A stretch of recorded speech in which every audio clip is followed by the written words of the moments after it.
You're listening to The Brand Compass, conversations to navigate your way to building a brand fit for purpose and poised for success.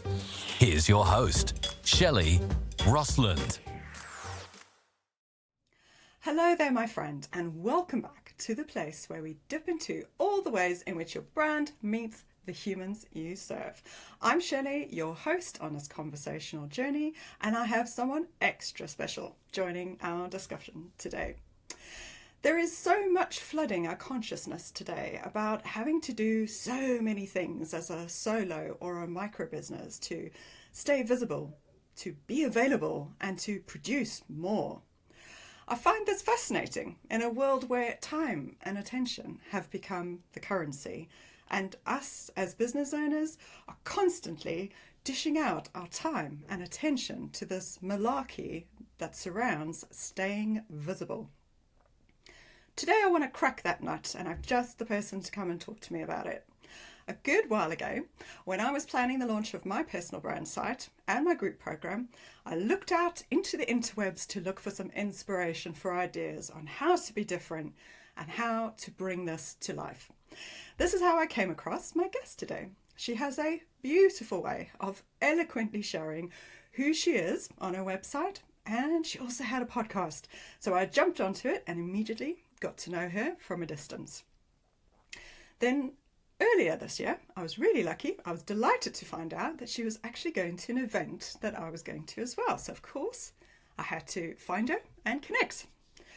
When we talked, I thought, oh gosh, she needs to come on the show so that you can experience her gentle, insightful genius.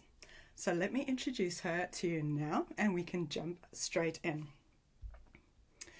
Mai-kee Tsang is a podcast guesting strategist and certified trauma-conscious leadership coach.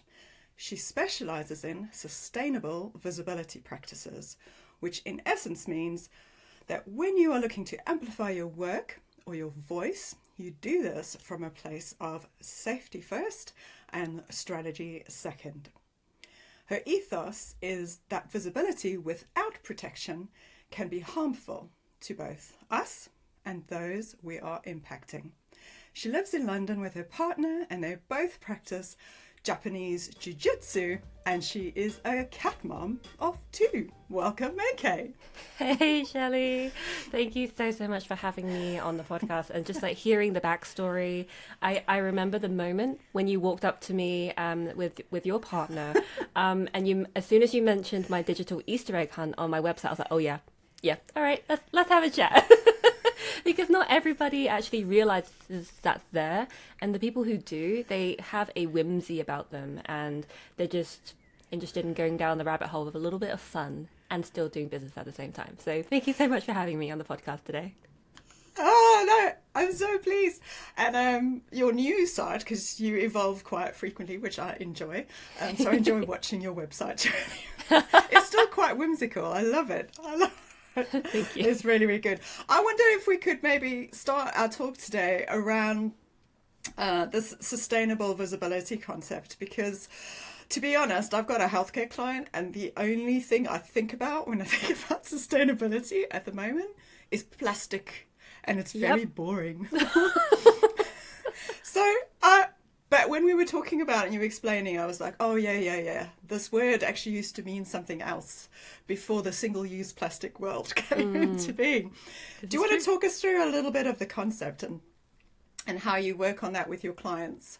Yes, absolutely. So first of all, I need to backtrack a little bit. And you mentioned a little bit about kind of like the origins of the concept of sustainable visibility when you mentioned that on my website. I mentioned that visibility without protection can be like genuinely quite harmful for you, and actually that does stem from a actual story that I or rather an experience that I had a couple of years ago when I wanted to amplify my own visibility. I hired a mentor who was helping me with various different strategies, and so I followed her advice. And while I can appreciate where it came from, I think what was not acknowledged in the process of her sharing these strategies with me was how her own proximities to privilege and access to resources wildly differed from mine. So when she did it, she was able to get results because of, some other things that I just did not have access to.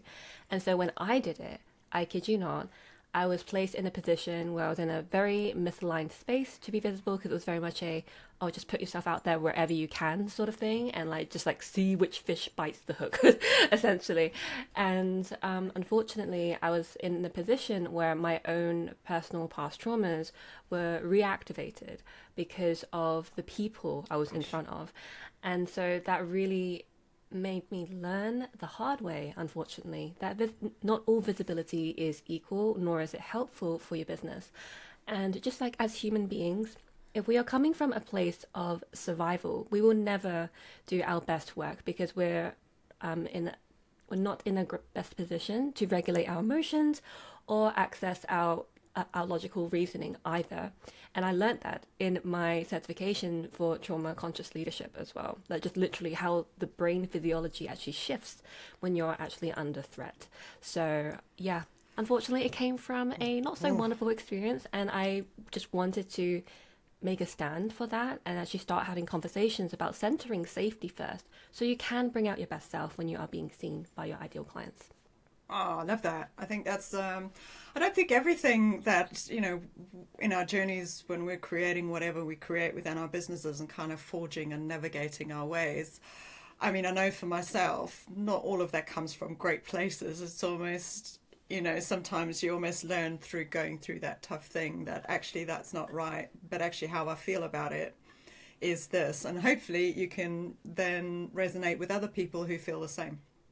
So I think that's really lovely. And I think, so do you want to break down the sustainable element? Because I know, you know, having looked at some of the stuff that you're doing from your offers, I mean, I loved when we were getting to know each other and you were sharing, actually, I don't do these things because my ideal kind of working day looks like this, or you're all about almost pacing yourself to your own rhythm, which I really liked, if that's a good way to describe what you do. Do you want to explain a little bit how that sustainable element comes in? Because that might vary person to person, right?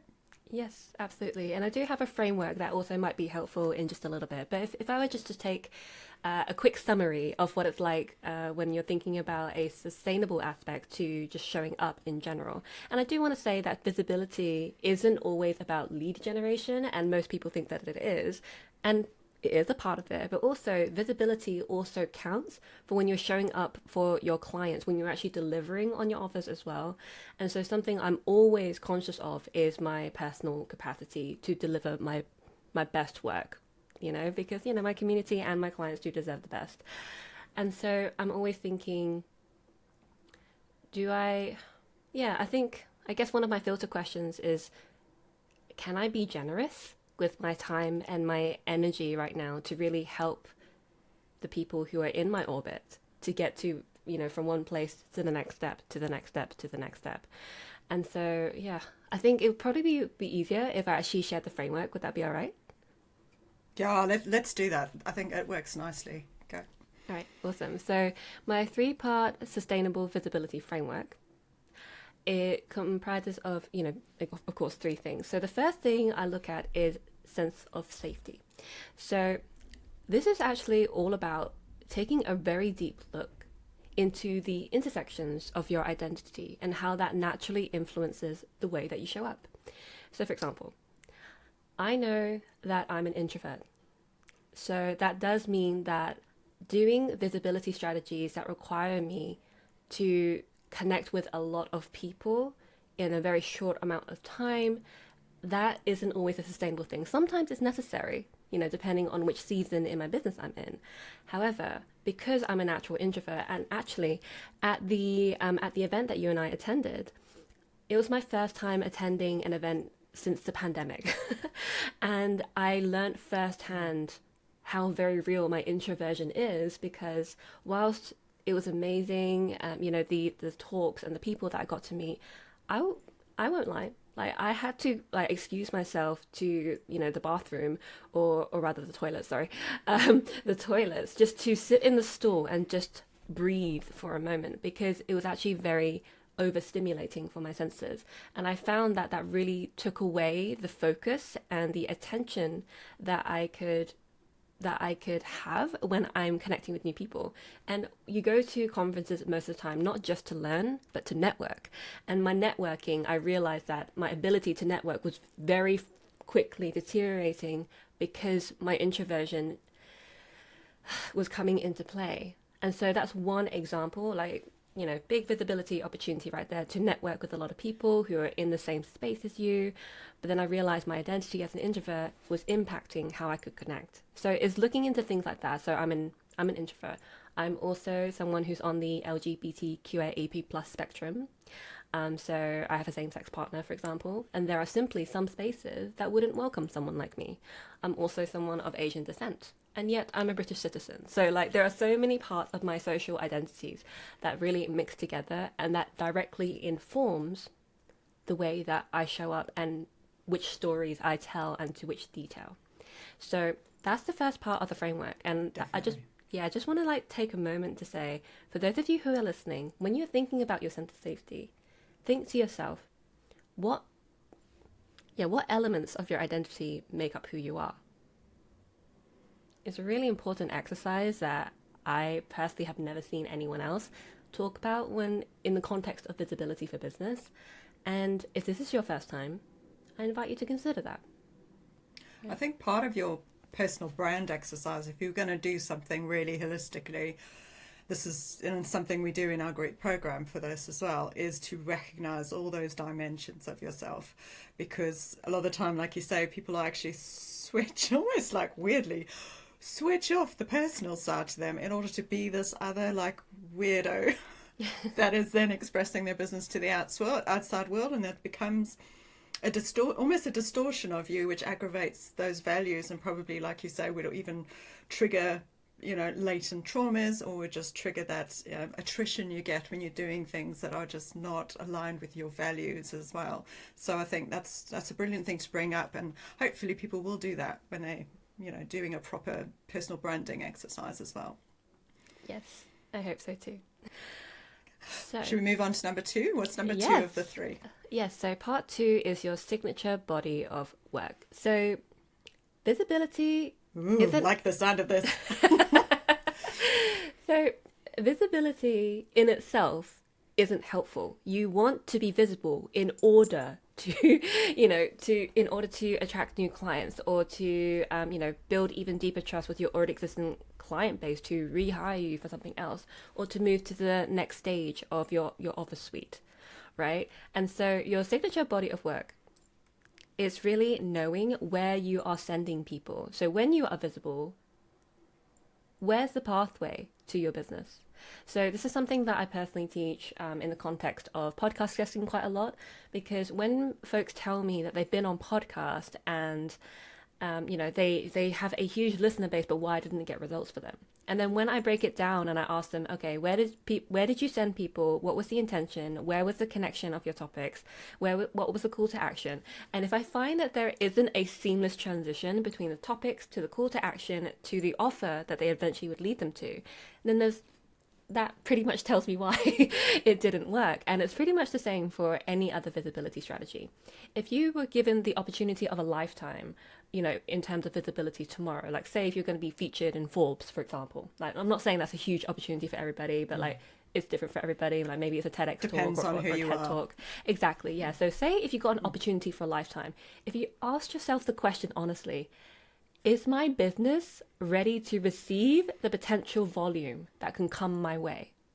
So if you can't answer with a resounding, yes, my business is ready, then there's clearly something that is not quite ready yet, or maybe it's not as seamless in terms of the transition from when you're being seen to what it could lead to in regards to your offers. Brilliant. Love it. So I agree with all of the above. Let's move to number 3. Well, number 3 is what it is. It's actually like choosing which visibility strategies that align with your sense of safety, i.e. It's kind of like it honors your identities. It honors the capacity that you have. Because, like, for example, I recently, this is why it's quite top of mind, I was recently featured on a neurodiverse entrepreneur summit by my dear friend 𝗘𝗣𝗜𝗦. And so I was suddenly informed of so many different types of, neurodiverse people. and how visibility impacted them all differently because of there was just certain access to resources that they just didn't have, even if that just meant their energy levels. You know, they're just like low energy folks, and so one thing that could be super simple for somebody else can be really challenging for a neurodiverse person to do the same thing, simply because they just don't have that the same access to resources that they do. And so your strategy is very much about kind of finding that sweet spot between your unique strengths in terms of like, how do you process information best? Like, are you a verbal processor when you communicate, or are you more of a written processor? Because that will give an indication as to which mediums might suit you best. If you are more of a written processor, then maybe having more written content would be helpful for you, like having a Substack or having a blog and guest blogging and things like that. But if you are more of a video person, then doing more video content. If you're an audio person, doing more podcasting content, things like that. So that's one thing that you need to think about. And you also need to find the sweet spot between that and how your ideal client likes to consume content. Oh, there's the challenge, right? Yes. Trying to match the two. Yes, and sometimes you won't be able to get a perfect fit, but it's being able to kind of be, I think of visibility more like a buffet. Like, say if you went to a buffet for your favorite cuisine. I bet you if you went to this buffet at a time when you were very hungry versus a time that you were very full, you would probably pick very different things to put on your plate. Right? That's a good analogy. Yes. And so there are going to be seasons in your life, because life sometimes. So like, life is just life be lifing sometimes. It does. And so you can't always adhere to the strategy that you once thought would be helpful if suddenly something happens in your life or in your business and suddenly you just don't have the capacity to do it. And so having that flexibility that still honors, again, it still honors your identities. It still, creates a seamless transition between being seen and to your offers. And it still honors your processing abilities, your strengths, and how your ideal clients like to consume content. Sustainable visibility isn't about having a rigid strategy. It's very much knowing yourself so much that you can dip into different things, i.e. the visibility buffet, so that no matter what's happening in your life and business, you can still show up in another way that will kind of like meet you where you're at. That's what it's all about. Nice. Yeah, I love that. I think most people listening will be able to resonate on some level with that, because you go through periods where you might have high energy and you think, oh yeah, I can do all the things that are there, and then all of a sudden, bam, that's gone, and you're like, then you stop beating yourself up. Yep. Because you're not keeping up the frequency, you're not keeping up these rules that you set for yourself. I think it's quite nice to hear you kind of throw a pebble in the pond of the, the magpie syndrome that's out there of what you need to do and how much you need to do, and actually scale that back. I've already reduced quite a bit in terms of the social media platforms, for example, that I'm even on, or which one that I'll actually pay most attention to. What I liked about I think you probably won't know this because you've got things kind of as part of your system now, and you're highly conscious of it, but I like how you choose when you spend your energy and on what activities as well, because I've noticed that even in your emails, like your out of office emails. I love that. You've got to you have a certain day, don't you, that explain a little bit of your kind of at the moment, because like you said, it's fluid, right? So you dip in and dip out. So your ideal week, you don't answer emails every day, for example. You've decided how to spend your time and energy, right? Do you want to share just maybe one or two things you do around that? Yeah, sure. And I will tell you now, I have been complimented a lot of times for my autoresponder. So I love your autoresponder. And even the head of the founder of a coaching school, when she saw my autoresponder, she was like, oh, I might have to borrow some of that beautiful language for our autoresponder, because most autoresponders, and I totally respect and understand, by the way, that most autoresponders will be like, I will get back to you in 2 to 3 working days, or my working hours are 9 to 5, or something like that, right? And it's because I'm a night owl, and it's because, again, I don't always have the energy. Sometimes I physically cannot move or think, and it's really challenging to run a business like that if I were to adhere to those usual standards. And so that's why something that's really helped me to have a more capacity informed business and sustainable visibility as a result of that is just setting expectations. I'm always sharing and communicating and letting people know when they can expect something from me. And so instead of trying to promise like, hey, I'll get back to you in 2 to 3 days, I will let them know like, hey, I will answer whenever I have the capacity to. Please follow up. I really appreciate follow-ups, because some people worry that following up is going to annoy someone. I'm like, no. It doesn't. It really helps, actually. And it's because of that. Brilliant. I've been able to really sit in with this, and even my own podcast, for example. So I'm the host of the Quiet Rebels podcast, and I used to do weekly shows, and then I shifted it to fortnightly, which is every 2 weeks. And then now I just say like, look, I have an intuitive release schedule. And I feel like I do need to say this with a caveat, by the way. The reason why I can do this and do this is because, number one, I don't really care about my podcast ranking. And number two, I know that my podcast is more of a nurturer versus a lead generator. The proof is in my metrics. And so that is why I'm like, okay, I know I nurture in many other places as well. And I know my lead generation comes from different strategies, which is why it's okay for me to have made that decision. So don't just think like, oh, if Mai-kee does this, then I can do this. Like, no. Always take into account where you're at in your own business and what, like, say if you had a podcast, what that does for you. Because if that's your number one lead generator, then maybe doing an intuitive release schedule when you release episodes as and when probably may not be the best idea. But just to give you an example of things that I've done and how that impacts my business, because a lot of my community, they are neurodiverse people, they are introverts, they are highly sensitive, they are empaths. And so me communicating these boundaries and trying to account for my capacity, they actually see it as a form of inspiration. Because like yourself, when you said earlier, it's like, oh, I love your autoresponder. It's like, oh, maybe I could do that. You know? So yes, and I like that you're a model. You're a model for excellence for people. That's what you are, really. Is like, because we need more of those models of excellence that go outside of the traditional slog of you have to operate within these boundaries and these rules. So I love that. Thank you. That's what the Quiet Rebels are all about. Yes, and I love Quiet. I just love the whole concept of Quiet Rebels. That's why I was just like, yes, I was having a girl crush, and then I had to meet you without trying to feel like a stalker when I met you. That's all. That's not how you came across at all. Phew, okay. What I did want to kind of segue a little bit, because I feel like you definitely are a subject matter expert in your field. I think you've carved a really beautiful, I'm going to say like a cove, because you've used that word on your website, right? A beautiful cove for all of your audience to kind of hang out in. I feel like you are that subject matter expert. Did you get to listen to my manifesto episode? If you didn't, it's fine, because I know we've got something. No, I did. Yeah, I was trying to pay attention. Oh, and what did you think? What? Yeah, I think it was always something that came across as quite abstract or nebulous. So I love that you broke it down into, different layers at the same time. And I thought to myself, oh, maybe I do fit into this a little bit.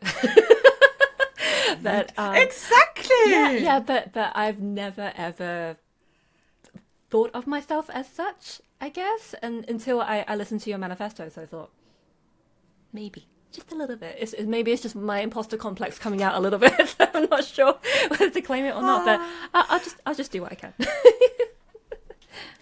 Yeah, but I think because you've been doing what you've been doing for such a long period of time, and you're also gathering over that time that deep knowledge, and a lot of your stuff is very intuitive stuff, but you're actually documenting it, you're bringing it out in models, you're teaching it. So you are not only becoming a model of excellence for people to kind of, like you say, get inspired from, but you also have I love going through your website, honestly. It's just, if anybody's listening, please go to the show notes and go and have a look at her website.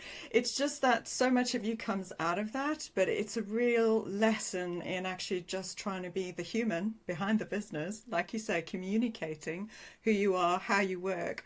And I think if more of us did that, I think we'd get a lot closer to that magic that we're trying to do in other people's lives. And I think you've found the key to the magic, Mai-kee. Thank you. I do want to give a shout out to my brand and website designer. So her name is 𝗘𝗣𝗜𝗦𝗢𝗡 from 16 Creative, and she was actually so my last job, she was actually one of my like co-workers, team members, and she ventured off first into doing her now business, and I left like soon after her, and then it's been so amazing that after 7 years that we're still like biz besties, and I commend her for everything when it comes to my brand. Like, she's probably the person I'll always be hiring for doing my website, because she managed to bring out the professionalism, but also the playfulness. And that's one of my values, professional playfulness. Like, you can get the job done, but still have fun while doing it. I just love it. And we must put her details in the show notes as well, Yes. because I definitely have to. The other thing we were talking about initially when we were talking about the subject matter expert, I still hate the term. I'm still looking for a better word or phrase, but nothing's come. So I thought by breaking it down, hopefully one day we'll find a nice phrase that we can all feel comfortable with. But we were also talking about at what point, at what level do we think, like between the two of us, we were talking about this, and you, at what point do we think subject matter experts become thought leaders? Because I don't feel like every subject matter expert is a thought leader. And you shared a really brilliant metaphor, so I want you to share it with the audience, because I think everybody listening will really get it. So the black belt ethos, that was actually something. It was actually the name of one of my first frameworks I ever made, because I actually used to be a copywriter and a launch strategist. And this framework was all about, the 3 particular pillars on how you can, just like express your true voice and, attract your ideal clients in the form of launches and copy and things.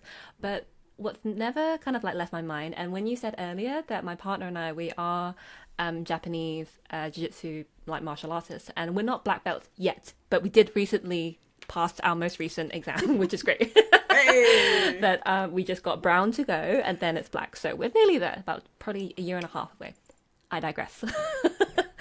But yes, so the black belt ethos, the reason why I picked that was because of I couldn't quite pinpoint exactly what it was that connected all of my clients. And then one of my mentors said, you niche by ethos. You don't seem to niche by industry or niche by your offers like most people do. You niche by ethos. Nice. And something that I found in common with all of my clients is that they had the black belt ethos, which is this infinite pursuit of excellence with the humility of a beginner's mindset. Love. And then you kind of balance that with what a white belt might be versus a black belt. Yes. Do you remember what you said to me?